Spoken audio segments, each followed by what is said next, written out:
नर्मदा की परिक्रमा से बड़ा सामाजिक समरसता का कोई उदाहरण हो नहीं सकता। नमस्कार, मैं सतीश पारासर नवद्वीप बखर यूट्यूब चैनल के लिए करुणाधाम के स्वामी श्री सुदेश सांडिल जी महाराज जी के द्वारा नवद्वीप परिक्रमा यात्रा की गई। उस यात्रा के समापन के बाद आज नवद्वीप भवन में एक भव्य आयोजन किया जा रहा है, जो सम्मान समारोह के साथ उनसे यात्रा के बारे में वे अपने विचार व्यक्त करेंगे, आशीर्वचन देंगे। तो इन्हीं सब रिपोर्ट को देखिए नवद्वीप बखर यूट्यूब के माध्यम से। धन्यवाद।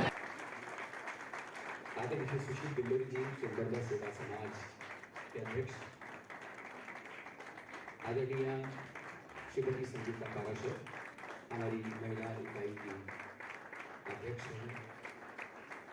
आदरणीय श्री गोविंद गुहा जी सचिव वरिष्ठ उपाध्यक्ष श्री सुभाष बघेल और कोषाध्यक्ष आदरणीय श्री आशुतोष।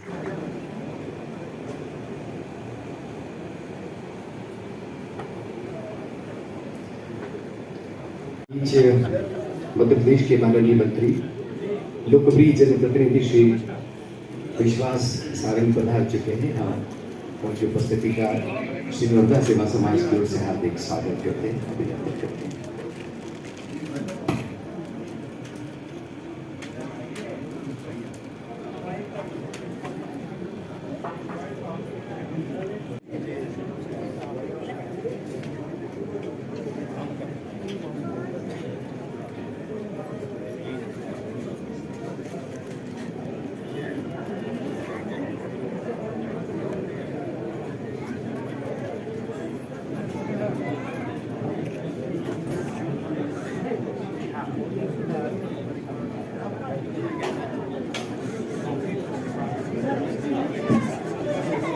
अनंत प्रश्न हैं इस जीवन के और समाधान का सिलसिला भी उतना ही लंबा है। और भारत की जो प्रबुद्धता है, भारत की जो ज्ञान परंपरा है, वो इसी प्रश्न और उत्तर के साथ ही आगे बढ़ती रही है। तो न प्रश्न थके हैं और न उत्तर देने वाला कभी थका है। सबसे पहले माँ नर्मदा का उद्घोष करेंगे, उन्हें स्मरण करेंगे। लेकिन जो मेरे भाव हैं कि हम चित्त में, मन में अपनी जननी जिसने हमें जन्म दिया उसका और माँ का, दोनों का ध्यान कर फिर माँ नर्मदा का जयकारा लगाएं। क्योंकि अत्यधिक श्रद्धा जो होती है वो कई बार हमें दूर कर देती है। और चाहे संसार हो, चाहे आध्यात्म हो, वास्ता हर जगह लगता है, संबंध बनाना पड़ता है। जिसका संबंध होता है कार्य उसी के होते हैं। भक्तों के लिए भगवान क्या नहीं करते, क्योंकि उनका संबंध है। तो संबंध बनाने के लिए हमारी जो जननी है उसका और माँ नर्मदा का ध्यान कर हम एक बार माँ नर्मदा का स्मरण करेंगे। नर्मदे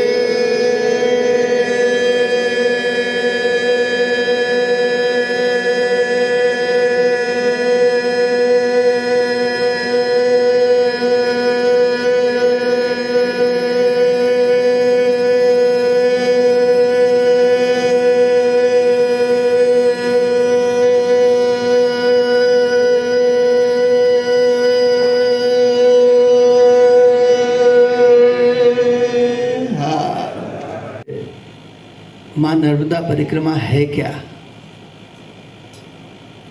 और इसके लिए हमें जानना पड़ेगा कि माँ क्या है। आज जो समय चल रहा है वो डाटा का चल रहा है, डेटा का चल रहा है। तो हम शुरुआत वहीं से करते हैं।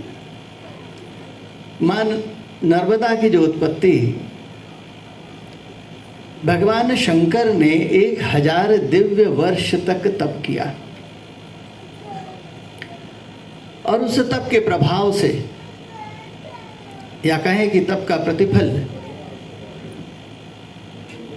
स्वेद के रूप में प्रकट हुआ और माँ नर्मदा वही हैं। एक चतुर्युगी अर्थात सतयुग, त्रेता, द्वापर, सतयुग, इसको एक चतुर्युगी कहते हैं।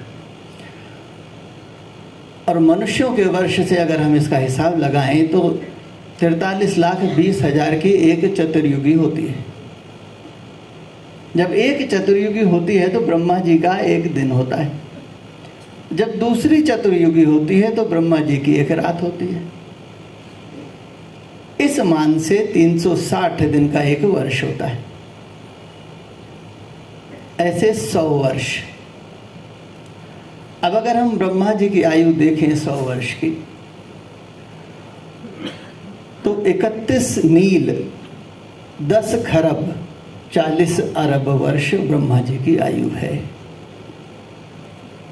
100 खरब का एक नील, तो 31 नील 10 खरब और 40 अरब ब्रह्मा जी की आयु है। और ऐसे 1000 वर्ष। हाँ, विचार करिए कि कितना लंबा काल है तप का, और वो भी महादेव का। और वो जब पूर्ण होता है तब उस तप का प्रभाव, तप का फल माँ नर्मदा के रूप में हम सबको मिलता है। तो हम परिक्रमा जब करते हैं तो उस तरल ब्रह्म की परिक्रमा करते हैं। उसके साथ हम उन दिव्य संतों की परिक्रमा करते हैं जो भूमिष्ठ हैं, जो धरती में नीचे समाधि में बैठे हैं। हमारे संत कहते हैं कि कमंडल से कमंडल टकरा रहा है, इतने संत हैं। इसका भाव है कि हर संत का अपना एक औरा होता है और दूसरा संत उस औरे के बाहर बैठता है। जब मैंने ये सुना तो बहुत आश्चर्य हुआ कि इतने संत, कहीं जिज्ञासा भी थी मन में, एक प्रश्न भी था, क्या इतने संत बैठे होंगे? थोड़े ही दिन बाद एक सज्जन ने मुझे एक घटना सुनाई, 60 के दशक की बात। और अब तो नर्मदापुरम कहते हैं, पहले होशंगाबाद कहते थे। होशंगाबाद से कुछ लोग 4 धाम की यात्रा पर गए। पुराने लोग जानते हैं कितनी कठिन यात्रा होती थी। ऋषिकेश से पैदल यात्रा शुरू हो जाती थी। तो कुछ लोग गए, उनके साथ महिलाएं थी, बच्चे थे। रास्ता भटक गए, अंधेरा हो गया। अब हल्ला मच गया, रोना गाना मच गया कि अब तो जंगल में है, रास्ता भटक गए हैं, अब मरना निश्चित है। तब एक युवा संत आए और बोले घबराओ मत, चलो। पहाड़ के ऊपर ले गए, गुफाएं बनी थी, बैठाया, कंबल दिए, सत्तू खिलाया और बोले कल मैं तुमको रास्ता बता दूंगा। जब सुबह हुई तो संत पुनः आए, बोले तुम लोग भाग्यशाली हो, गुरुदेव तुमको दर्शन देंगे, जल्दी से नहा कर आओ। नहा कर आए, दूसरी गुफा में ले गए तो एक दिव्य संत बैठे। प्रणाम किया, पूछा कहाँ से आए? तो उन्होंने कहा होशंगाबाद। प्रसन्न हो गए, अरे माई के किनारे से आए हो, पधारिए। और उन्होंने माँ नर्मदा का महत्व बताना शुरू किया कि वो तो तपोभूमि है, तप वहीं पूर्ण होता है। साथ में एक बालक था, थोड़ा वाचाल था। उसने कहा महाराज जी फिर आप यहाँ क्यों बैठे, आप नहीं गए? मुस्कुरा दिए, कहा मैं 2 बार गया लेकिन स्थान नहीं मिला मुझे। ये है माँ नर्मदा। परिक्रमा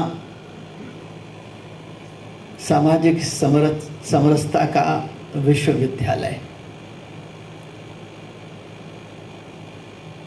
सेवा का विश्वविद्यालय। और सेवा तो ऐसी अद्भुत है, ऐसी अद्भुत सेवा होती है। आप और हम अपने दामाद से उतना आग्रह नहीं करते जितना वो परिक्रमा वासियों से करते। और कोई स्वार्थ नहीं है, कोई स्वार्थ नहीं। वो आपके पास कुछ नहीं आने वाले, न कुछ उनको इच्छा है आपसे लेने की। दो तो नहीं लेते, नाराज हो जाते हैं अगर आप उनको नहीं दो, दुखी हो जाते हैं। हम लोग हाईवे से जा रहे थे तो रॉन्ग साइड से, उल्टी दिशा से मोटरसाइकिल पे झोला लटका एक सज्जन आए। सुबह सुबह बाल भोग, महाराज जी बाल भोग कर लीजिए। हम लोग ने कर लिया था तो हमने नर्मदे हर किया नहीं, हमने कर लिया, हम चल दिए आगे। दोपहर का जहाँ हमारा भोजन था वो वहाँ आ गए और आकर उन्होंने आपत्ति रखी कि आपने बाल भोग क्यों नहीं किया। मैंने उनसे कहा माँ ने आपको ये सेवा दी है और ये सेवा इसलिए दी है कि जिसे नहीं मिला उसे आप खिलाओ। हम बाल भोग ले चुके थे, अगर हम आपका दिया फिर खाते तो हम किसी और के भाग्य का खाते। तब उनको लगा कि हाँ, नहीं तो वो नाराज थे कि आपने क्यों नहीं लिया बाल भोग। ऐसी सेवा, ऐसी अद्भुत सेवा होती है। गुजरात से हम मध्य प्रदेश में आ रहे थे। गुजरात में पहाड़ को डोंगरी कहते, तो एक ऊंचा टीला था काफ़ी बड़ा, तो उस पर एक झोपड़ी बनी हुई। एक माता जी ने ऊपर से कहा कि महाराज जल पी लो। अब हमने पहाड़ को देखा और नर्मदे हर करके हम 100 मीटर आगे एक बड़ा पेड़ था, वहाँ बैठ गए। उस अम्मा ने जब देखा बैठ गए तो घघरी सिर पे ली और दौड़ती हुई नीचे उतरी कि जल पी लो। जब उनके भाव देखे तो उनसे चर्चा करी। उन्होंने कहा कि मैं अलीराजपुर की हूँ, एमपी में 250 रुपये मनरेगा है, गुजरात में 500 है, तो यहाँ मजदूरी करने आई हूँ कपास तोड़ने की। 4 लड़के 4 लड़कियाँ, पति पत्नी, 10 लोगों का परिवार। जो आता है उसको जल पिलाती हूँ, चाय पिलाती हूँ, भोजन के समय पे आ गया तो बाजरे की रोटी और दाल खिलाती हूँ। अभी आपने देखा माँ के अन्न क्षेत्र में माँ की कृपा से प्रतिदिन 2000 लोग भोजन करते हैं। लेकिन जब वो माँ ने बताया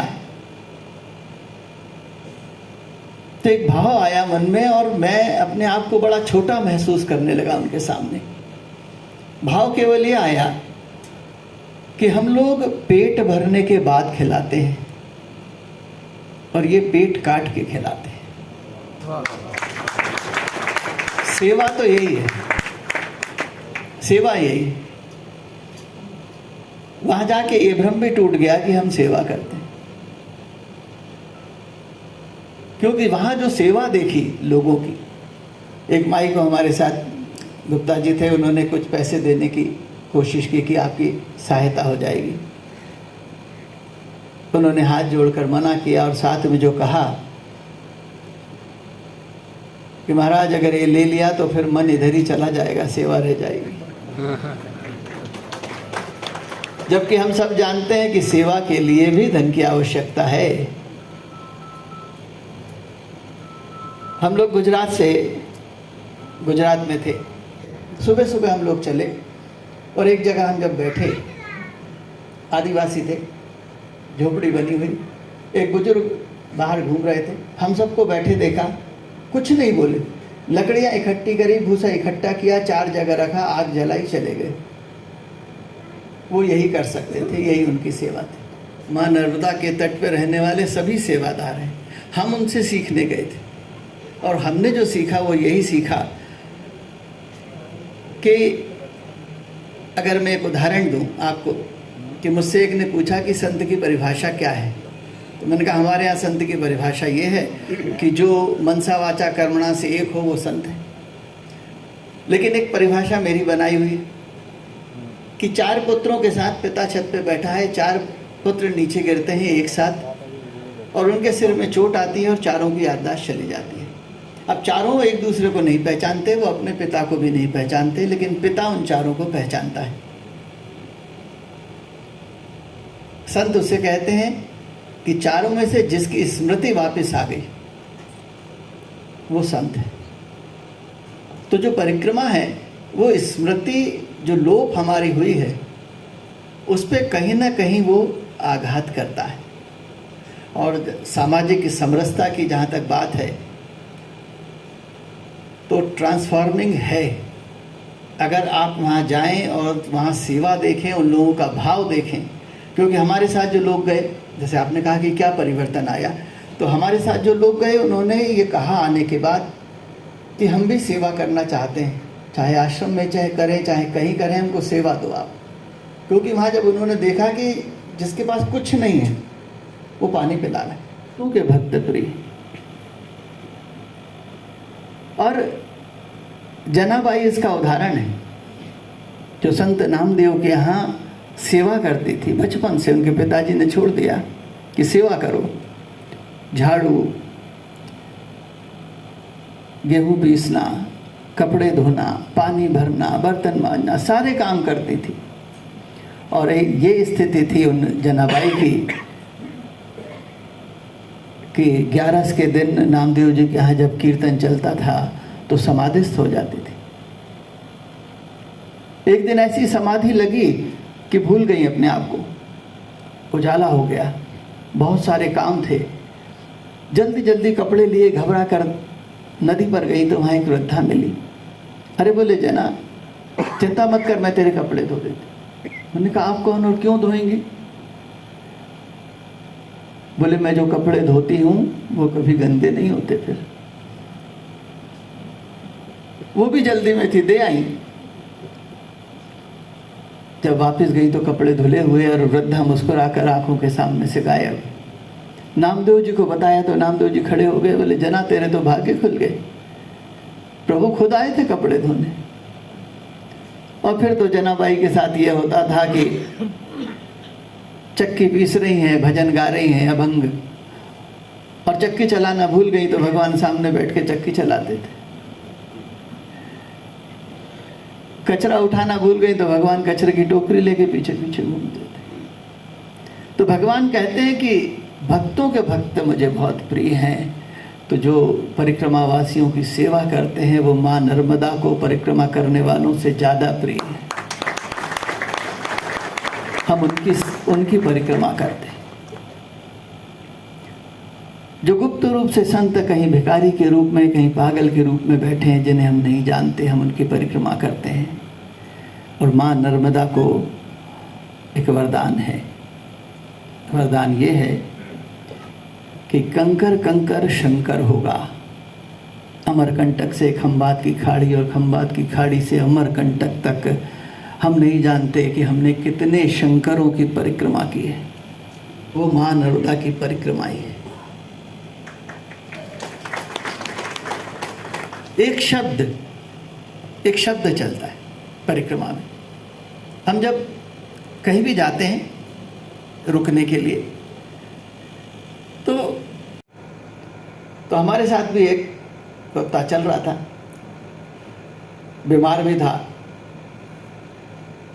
तो जब हम लोग वहाँ जाके बैठे तो वो भी ट्रैक्टर ट्रॉली के नीचे जाके बैठ गया। थोड़ी देर में वही बच्चा जग और थर्मोकोल का दोना लेके आया। पिताजी से इशारों में उसने कुछ पूछा, पिताजी ने बताया, मैं देख रहा था दोनों को।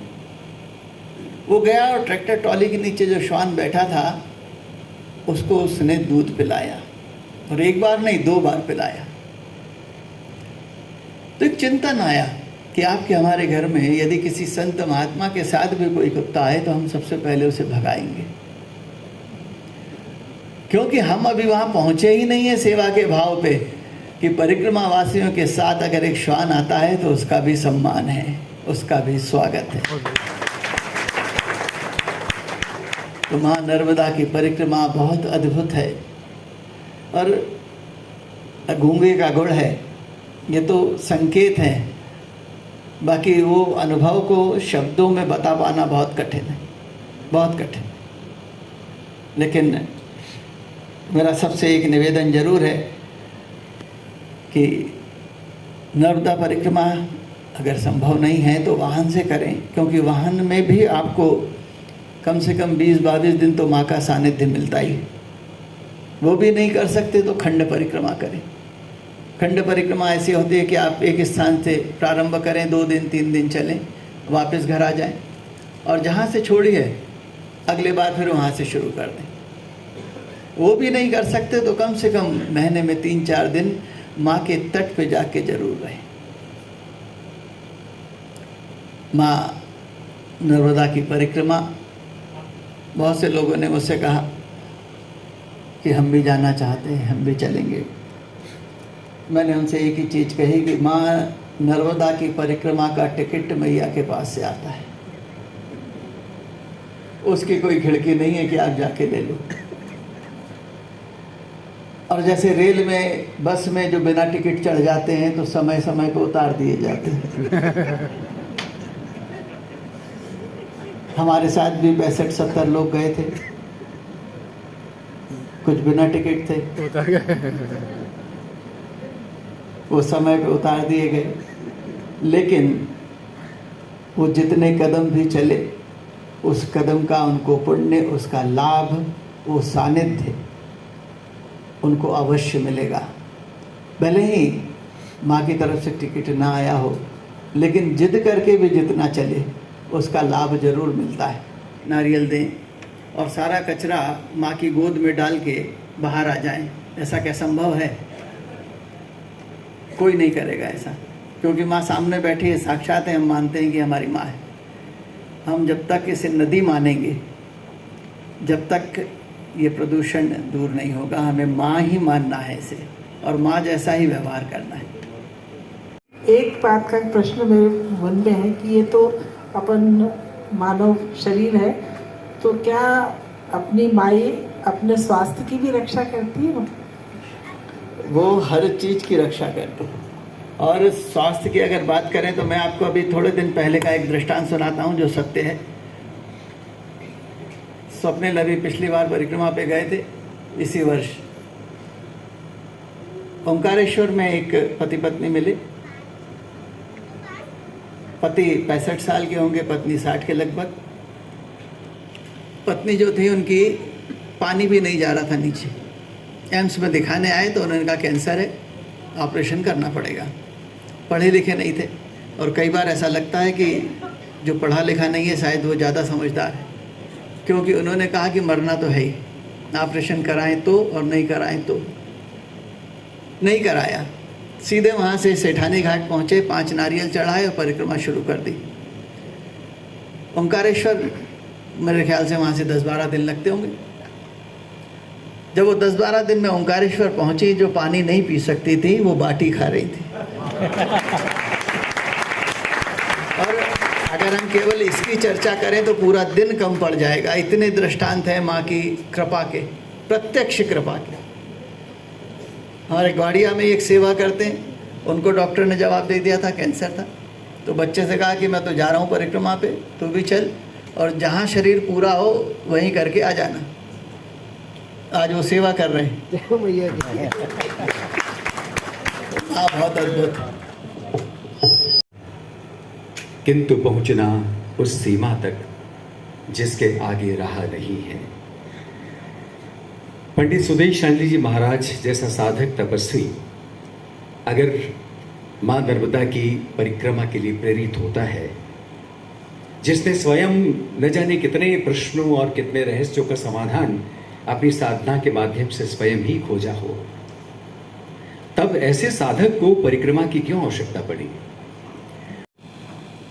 माँ नर्मदा की जो परिक्रमा है, जैसा मैंने पहले भी आपसे कहा कि ये हम अपनी स्वेच्छा से नहीं कर सकते, हम चाह कर नहीं कर सकते, अपनी इच्छा से नहीं कर सकते। आपका प्रश्न बहुत उत्तम है कि जब एक कर ली थी तो दूसरी क्यों करी।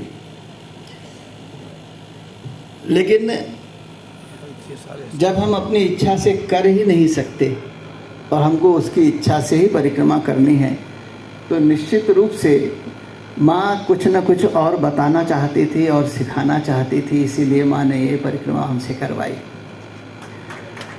आपका जो दूसरा प्रश्न है कि क्यों, अगर हम यही समाधान पालें, लेकिन अपने यहाँ कहा है चरे व्यक्ति, चलते रहो चलते रहो। आप जितना समाज के निकट जाएंगे, जितना समाज में घुल मिल पाएंगे, आप समाज की समस्या को, समाज की भावना को, समाज की विचारधारा को उतना ही पढ़ पाएंगे और उतना ही समझ पाएंगे। इस परिक्रमा में, खास तौर से इस दूसरी परिक्रमा में, मैंने जो जाना और समझा कि आपको चलना ही चलना है, रुकना नहीं। और माँ नर्मदा, कोई भी जो नदी है, वो हमें यही बताती है कि चाहे जल हो, चाहे वायु हो, चाहे संत हो, जब वो एक जगह रुक जाता है तो खराब हो जाता है। और परिक्रमा यही बताती है कि रुको मत। और इस पूरी परिक्रमा में चरे व्यक्ति हुआ है। 2 प्रकार के होते हैं, एक चरे व्यक्ति और एक चरे व्यक्ति। तो खूब खिलाया मैया ने, खूब चले और खूब खाया है। सतर्क रहिए, सजग रहिए। 440 वोल्ट का करंट है ये, जो घर को तो रोशन कर सकता है, लेकिन गलत जगह हाथ लगे तो फिर, क्योंकि माँ नर्मदा इस कलिकाल में जागृत अवस्था में, जगाना नहीं है। आप जो चाहो उससे आप मांग सकते हो।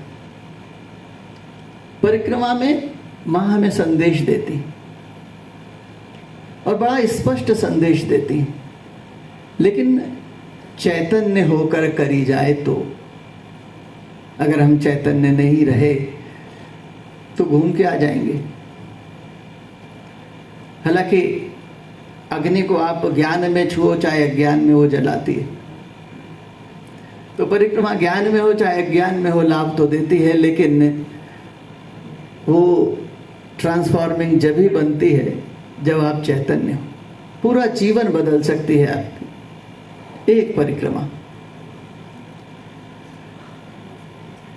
हर परिक्रमा वासी का एक समान अनुभव है। किसी से भी पूछो, कभी भी पूछो, क्या है वो? कि जो खाने की इच्छा करी सात्विक, वो दूसरे दिन मिलता है। आप जो खाने की इच्छा करो वो आपको मिलेगा।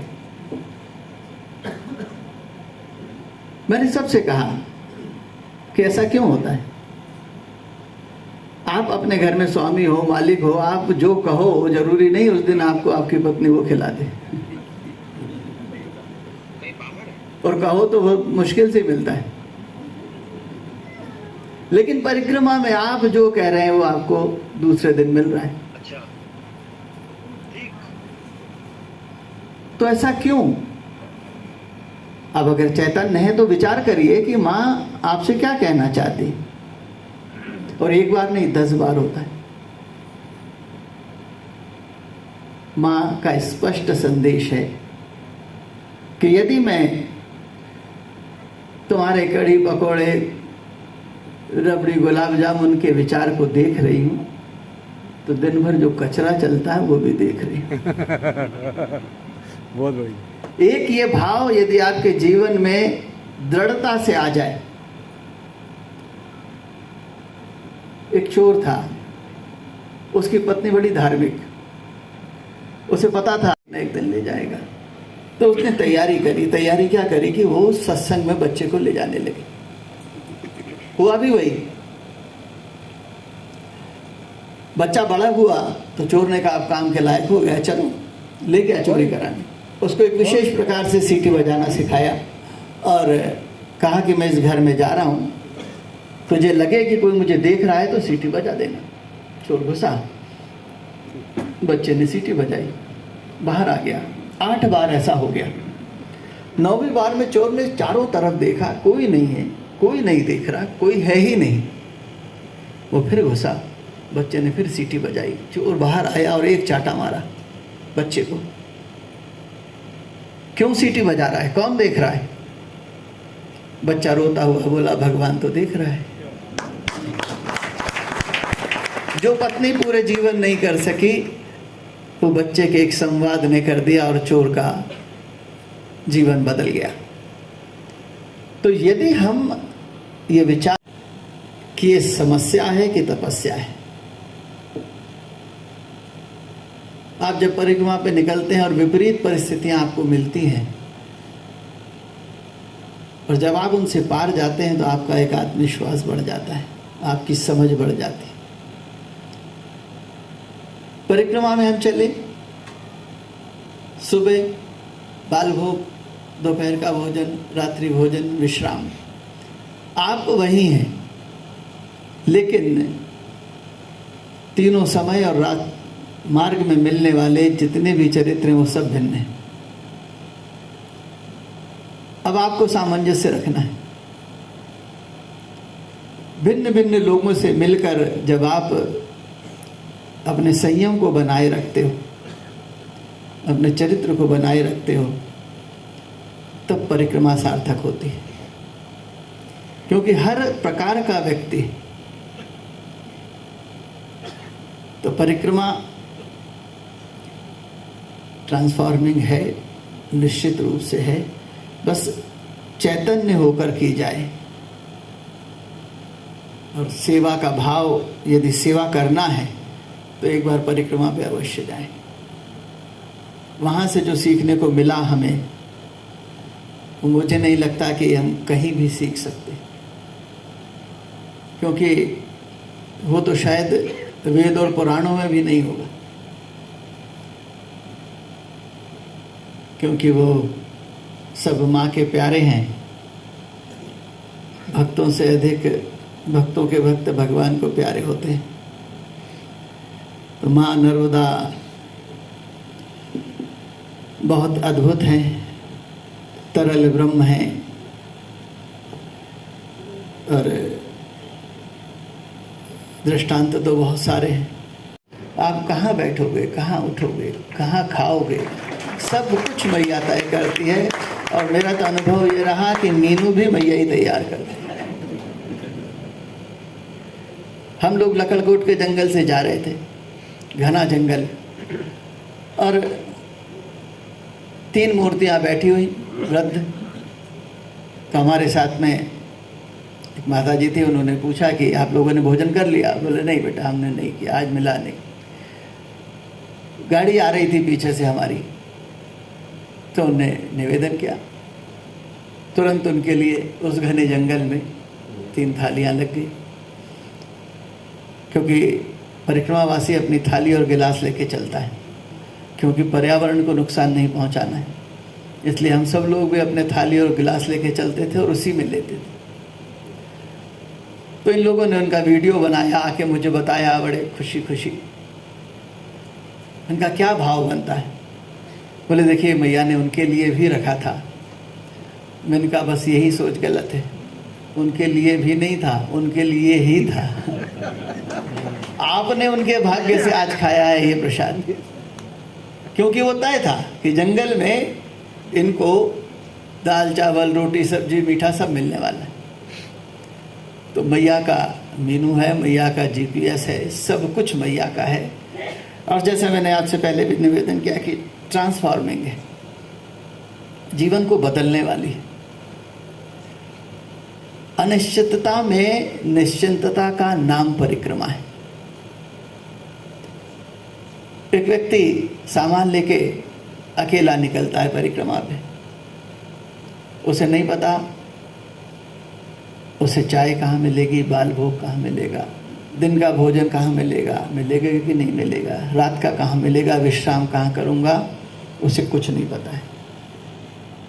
लेकिन वो निश्चिंत है, वो जानता है। गलतफहमी में रहते हैं कि हमारे विचारों को कोई जान नहीं रहा, कोई समझ नहीं रहा,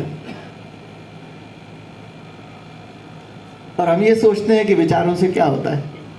विचार कर्म की पहली सीढ़ी है। तो माँ बार बार बताती है, संदेश देती है कि मैं देख रही हूँ। अगर एक ये ही भाव दृढ़ता से आ जाए तो हम सबका जीवन बदल जाए। क्योंकि जब भी औंधा विचार आएगा ना, तो साथ में एक विचार और भी आएगा कि वो देख रही है। और बच्चा रावण हो जाए तो बात अलग है, नहीं तो कितना ही बिगड़ा हुआ हो, पिता को देख के सिगरेट तो फेंक ही देता है। इसलिए अगर ये भाव पक्का हो गया कि माँ देख रही है, तो हमारे जीवन की दशा और दिशा दोनों बदल जाएगी। इसीलिए परिक्रमा ट्रांसफॉर्मिंग है, जीवन को बदलने वाली है, चरित्र को बदलने वाली। लेकिन साथ में, जैसे मैंने पहले भी कहा, चैतन्यता बहुत आवश्यक है। क्योंकि मैंने देखा, अहंकार को भी परिक्रमा करते देखा है, क्रोध को भी परिक्रमा करते देखा है, द्वेष को भी परिक्रमा करते देखा है। विकारों के साथ जब परिक्रमा की जाती है, लेकिन यदि आप चैतन्य हैं, तो मैंने एक कविता लिखी थी, वो याद तो नहीं, लेकिन उसकी एक लाइन याद है कि विकारों की माला पहन परिक्रमा प्रारंभ करी थी मैंने, माला का पूरा परिचय कराती है परिक्रमा। हमें बताती है वो कि क्या क्या कमी है तुम्हारे भीतर, स्वीकार कर लो, बस स्वीकारोक्ति होना जरूरी है। और जीवन का दर्शन अगर मैं परिक्रमा के रूप में बताऊं आपको, तो केवल एक लाइन में है कि परिक्रमा बहुत स्पष्ट रूप से बताती है कि आपके बिना भी संसार चल रहा है। 3 महीने, 4 महीने, 6 महीने आप घर के बाहर हो, आपकी खेती, आपका व्यवसाय, आपका काम सब हो रहा है, तो ये भ्रम तोड़ती है वो कि मैं नहीं हूं तो क्या होगा। परिक्रमा अहंकार तोड़ती है, चाहे कैसा भी अहंकार हो, वो टूटता ही टूटता है। चाहे आपको चलने का अहंकार, अब हमें सब जहाँ मिले, अरे आप बहुत तेज चलते हो, आप बहुत तेज चलते हो। लकड़कोट के जंगल में एक जाट बंधु थे, वो हमसे आगे निकले और ऐसे निकले कि हमको दिखे ही नहीं, इतना तेज चल रहे थे और सामान लाद के चल रहे थे। तो कहीं मस्तिष्क में भ्रम आया भी होगा कि अपन तेज चलते हैं, तो कोई भ्रम रहने नहीं देती। वही है, माँ का भाव करें और एक बार माँ को पुनः स्मरण करें। हम लोग भी दोनों हाथ ऊपर करते हैं, नर्मदे हर में, हर हर महादेव में ऊपर तो करते हैं, लेकिन अधिकांश लोग ये नहीं जानते कि ऊपर करते क्यों। आप सबने दलदल के बारे में देखा होगा, जानते होंगे दलदल में फंसा कोई भी व्यक्ति अपने प्रयासों से कभी बाहर नहीं आ सकता। बाहरी आवश्यकता, बाहरी सहायता उसको लगती, क्योंकि वो जितना खुद प्रयास करता है उतना ही धंसता जाता है। और दलदल में फंसा हुआ व्यक्ति दोनों हाथ ऊपर रखता है कि कब कौन आ जाए, कोई रस्सी नता फेंक दे, हाथ पकड़ ले और निजात निकाल ले। तो हम सब संसार के दलदल में हैं, इसीलिए हम हाथ ऊपर करते हैं और स्मरण करते हैं कि हम फंसे हैं, हम स्वयं नहीं निकल सकते, आप हाथ थाम लो, हमें निकाल लो। नर्मदे